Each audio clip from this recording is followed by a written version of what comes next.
everybody, I am back. So we're going to be talking about twin flame spiritual tool bags today.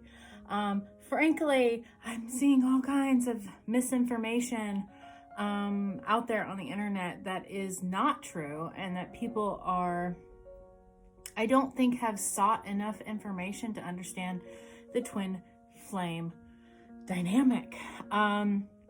Update on some of those readings I got. I did get one of the readings, the channeled twin flame letter. Definitely was not my twin flame, because my twin flame does not speak that elegantly. Even her higher self doesn't speak that elegantly. She might be sweet at times, but no. So be careful who you get readings from out there. While it was a really beautiful letter, and had I been at the very beginning stages of my twin flame relationship, I probably would have fell for it. So be wise, be wise. Make sure that you get good readers who understand and who can tune into that person very deeply in order to understand the situation. But again, I keep seeing a bunch of stuff out there about how, which it's true. It's so true. Some of these people are spreading really good information about how the twin flame relationship is supposed to bring us closer to ourselves. They're a mirror for us to fix our shit. At its core, that's what it's about. Somewhere along the lines, some people romanticize some things, and it turned it into this desperate, like Romeo and Juliet, torturous, romanticized situation, when it's far more simple than what that is. The twin flame relationship can be tumultuous, and it can be trauma bonding as well. So if you bond through crisis, if you bond through separation, if you bond through those things, you're going to have a different experience with that, depending on what your story is. But the experience that comes through is going to tell you a little bit about what your mission and what is supposed to be for you personally. As much as we want to make this twin flame stuff about us, oh God, they're dying. They're just dying inside. The masculines just need to know that we're twin flames so that we can be together and blah, blah, blah, blah, blah. Been there, done that, went batshit crazy. Don't do it. Don't fall for the hype. The thing that I'm learning about people is that they believe that love is suffering, and that love is struggle, and that love is hard to work for. This is not true. This is not true at all. Real love doesn't involve roller coaster adrenaline rushes. It doesn't involve trauma. Sometimes we end up going through things in life where we kind of got to put things back together in a healthy relationship, but it's never the same as trauma bonding and brainwashing and reprogramming our brain for unhealthy experiences. So I'm going to tell you what I have used over the past 6 years, slowly and surely have done for myself in order to get me through those moments where the connection is still there. I do want to preface it by saying I am married with a soul flame relationship, and I am happy. And the twin flame relationship, this connection, there is no physical relationship, but there is an ethereal connection. I am a high priestess. I am a reader. I am a healer. It's only natural that would be the side that I get. Now, some may argue that there is some piece of me inside of me that wants that. So the spiritual connection that's why it's there. I beg to differ, because I have tried very, very hard to get rid of it, and I've resisted it for so long. And when I stopped resisting, when I stopped doing magic, when I stopped trying to control my partner, is the moment that it got a whole lot easier. It fell apart. The truth was revealed to me. And it's the same that needs to happen for a lot of these divine feminines. Now, if you're coming to me and you are on this video and you aren't to that stage yet, just know that's what we're working towards, is to move into our goddess power, into who we are, into our center, into our soul. I find it really, now when working with people where I once was, I see where my mind went. I see what happened when these surges came in and they kind of took over me, and I just automatically went to that place where it's a very sad, suffering place. It causes it can cause a lot of depression, and I've been to a lot of dark places within this connection, but they're meant to be felt, healed, released, and moved on from. It's about what can I get from this connection, as in how can I heal myself. So first off, surges. Becoming consciously aware of what belongs to you and what doesn't belong to you. So figuring out your twin's energy is going to be very, very vital. Just like you do in your workplace, just like you do in your family, just like you do in your friends circle, you want to distinguish which energy is coming into you, because you are, some of you, which I hope that I'm speaking to some people who have moved past the desperate stage in the twin flame. And if not, hopefully you can learn something from this. But when I say this, it's hard to understand this. We should be reading every single one of the people that come into our energy field. We are responsible for our energy field, and we are also responsible for who is around us and who we allow to have access. As a reader and as a healer, I constantly feel everybody's energy. I can read your lies, I can read your mind, I can read your intentions, and I can also read your spiritual template and possibly some lessons in there, some of the future events that might happen. So it is very important to me who is in my existence, so that I am filtering in healthy stuff inside of me, because I don't want a bunch of people around me dumping a bunch of shit on me all the time. So learning to learn when that surge comes in.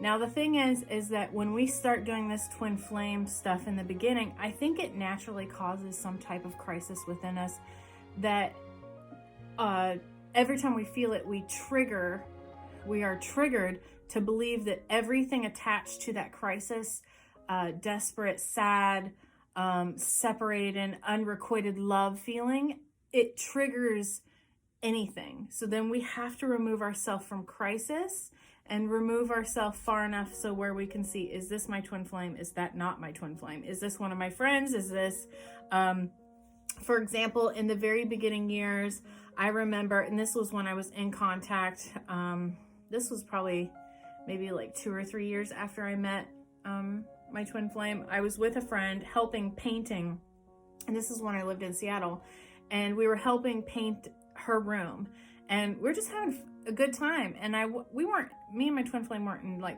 direct contact, but I could text and they would text back. And all of a sudden I just get this horrible feeling that something bad is happening. Oh my God, like what is it? So I start messaging everyone, because it really did feel like the end of the world. Come to find out, it was my niece having a panic attack. But I instantly wanted to text my twin flame and be like, oh my God, what's wrong? How can I help you? How can I save you? But again, we feel our family, we feel our friends. We're going to know when those things are happening. And if you've had a panic attack, it does really feel like you're going to die, or something is ending really badly. So it did feel like that to me. I felt exactly what she was feeling at the time. But again, it wasn't my twin flame. Two. Ask Archangel Michael to cut all cords that are not for your best and highest good. Ask Archangel Raphael to heal those cords. Ask Archangel Raphael, Michael, to fill each other with love and light from God, creator, source, energy, universe, whatever you call it. Make sure that they're getting their energy from God and you're getting yours from God, so that you're not depleted. Also, ask Archangel Michael to psychically protect you from your twin flame's thoughts. It's unhealthy to want to hear someone's thoughts constantly. The thoughts that will come to you, the psychic moments that you are in need to hear someone's thoughts, will come to you. But again, if you're not in a relationship, if you're not in contact, if you know that your twin flame is in a growth period, or if they're in a toxic relationship or whatever, you don't need to hear their thoughts like that. That's just a part of being psychic. But again, be protected from those things that are harmful, that are toxic.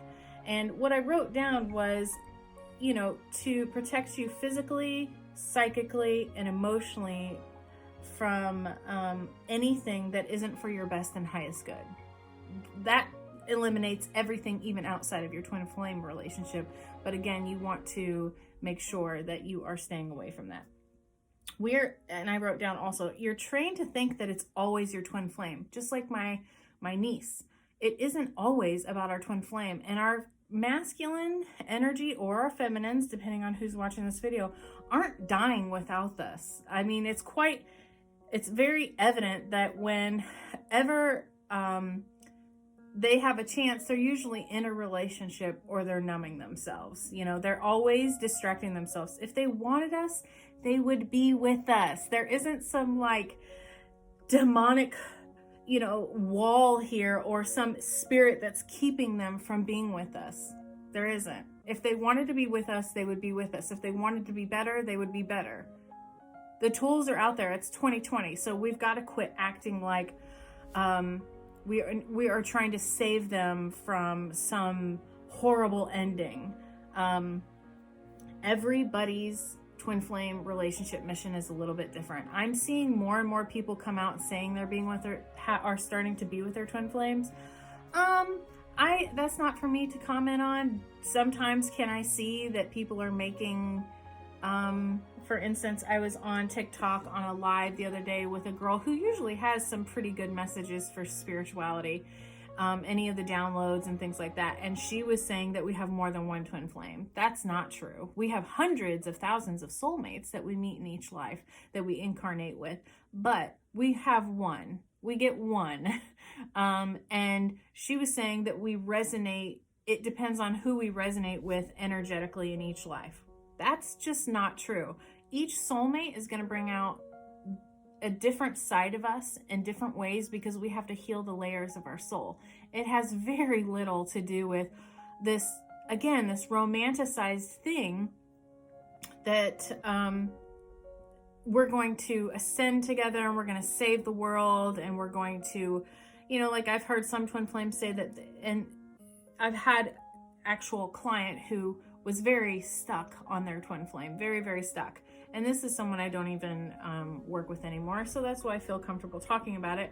But this person just was blood and oath, this is my twin flame. We're going to open a temple together. We are going to save the world together. This is our mission.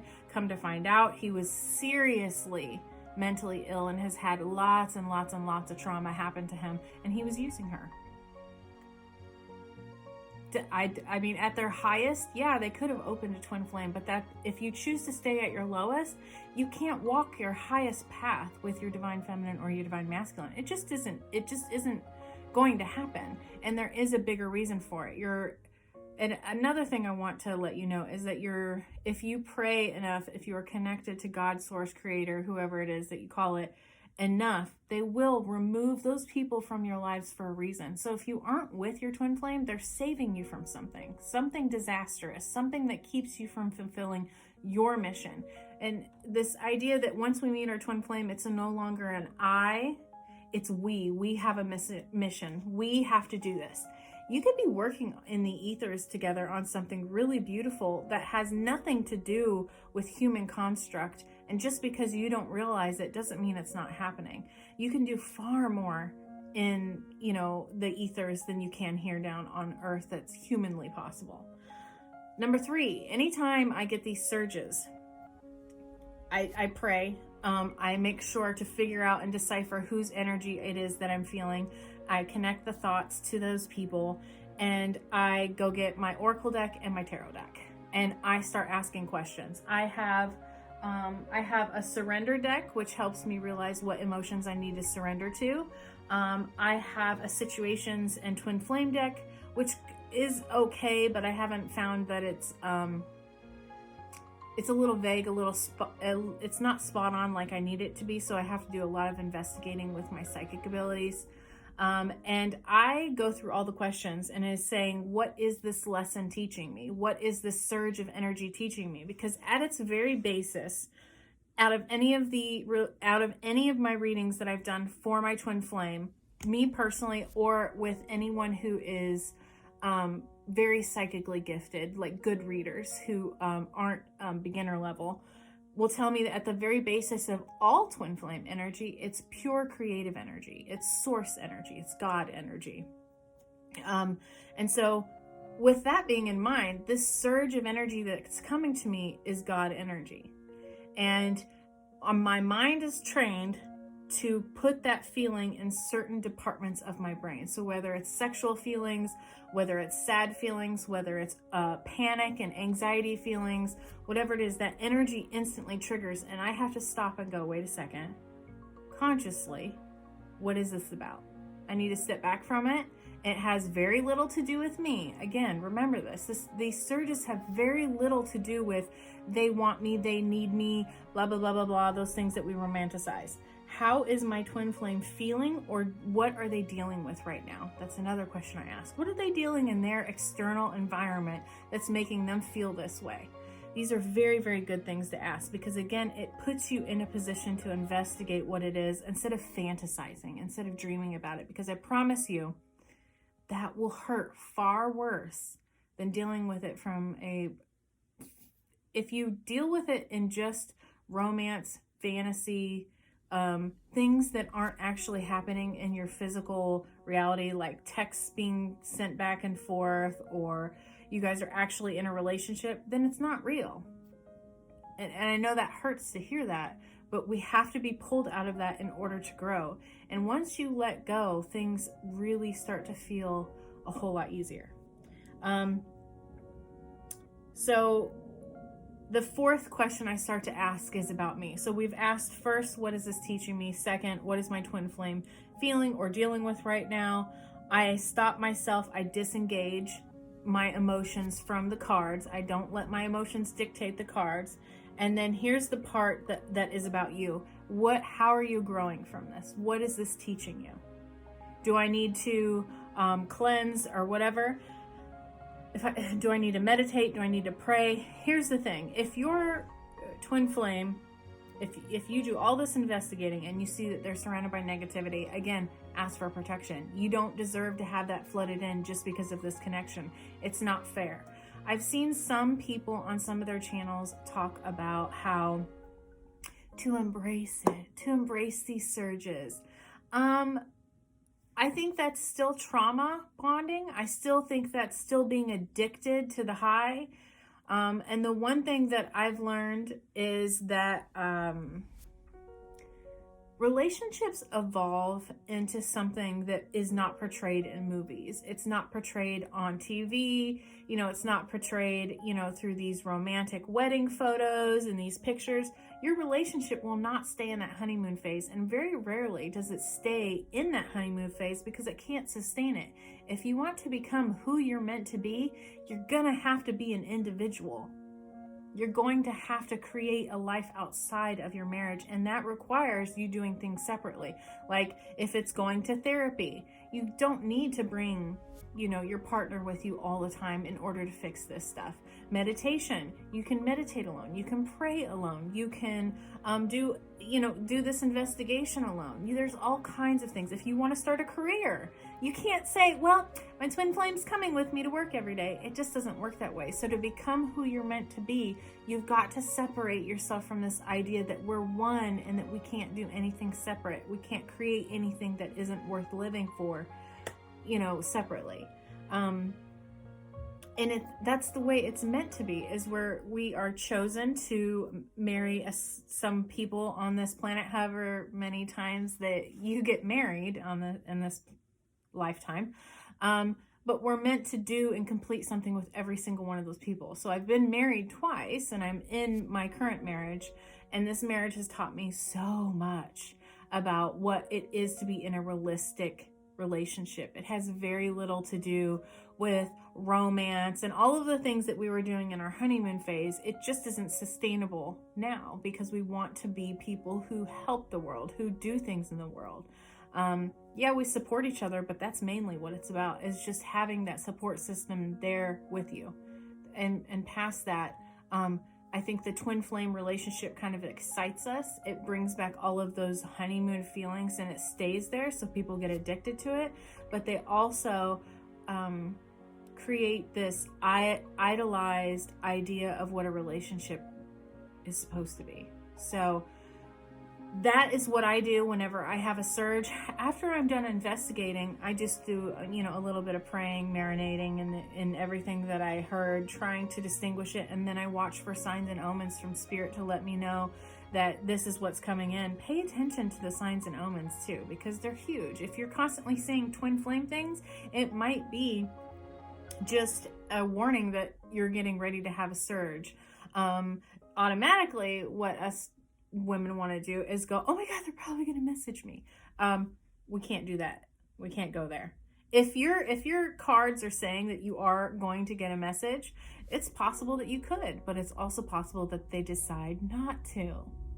So I've also had some clients in the past who I, let them know that someone was wanting to contact them, and they'll come back to me the next following sessions and be like, I want to know more about this person that wants to contact me. And I'm like, well, it looks like they changed their mind.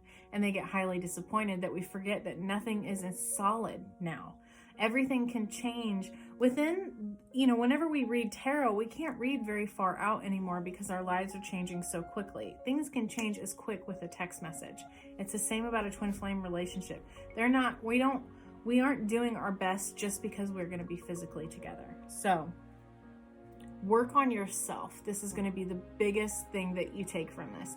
The more you strengthen your spiritual tool bag, the more you will not need to engage in that feeling, that roller coaster of emotion. It will no longer satisfy you. You will need to find other things that bring you good energy instead of sitting around thinking about it. Another thing that I like to do is write a letter to them. Write everything that I'm feeling, everything that I've been, just everything that I need to put down. And then I burn it. It's gone. Nobody can read it. Even if it's mean and hateful, it doesn't matter. You just need to make sure and journal. It's therapeutic to do those things. But again, burn it so that it is, transmuted and gone. Yeah. Anytime that you need to do cleansing in your relationship, the other thing that I want to mention along with this is the more you move up, the more that they move up. You won't see it if you're not in contact with them. And sometimes when you are in contact with them, you don't get it. You're like, wow, you really aren't growing. But the more that you raise, the more that they raise. So again, it's about you. So the more you raise, the more you benefit from your spiritual blessings, prosperity, abundance, your psychic abilities, money. All of these things can be affected if you allow it to engage and kind of pollute any of that. So the more that you stay clean, the more that you move up, the more that it'll be triggered. They'll just naturally do it. They're not going to do it in the same way because again, we are vessels for spirit. As the female energy is more flowing, they will probably feel it in a different way. I've learned that the divine masculines don't get moved by the surges of energy in the same way that we do. They actually feel more anxiety because they don't know how to, the spiritual emotional body is very hard for them to maneuver because they're very action oriented. They're very, they're about diligence. They're about doing things in order to make things better. Us women, or the divine feminine, doesn't matter really what gender you are, but the divine feminine is more about the spiritual catalyst. She's about bringing these messages into the world. She's about bringing life into this world. So it's felt a little bit differently. I hope that this resonated with you, and I'm going to keep coming in with these messages because I'm seeing so many people not being really helpful. Like you telling me, that twin flames are coming together and all these twin flames are coming together and that union is there is not doing anything to help us grow. It's actually putting a carrot in front of our face so that we can dangle. That's leading us by the nose, that's keeping us in a romanticized place. It's in a place of suspension and it's not healthy for the divine feminine. So we got to raise up, guys. I will see you guys soon. I am going to be filming some more. I took a little small break. So blessings and be brave.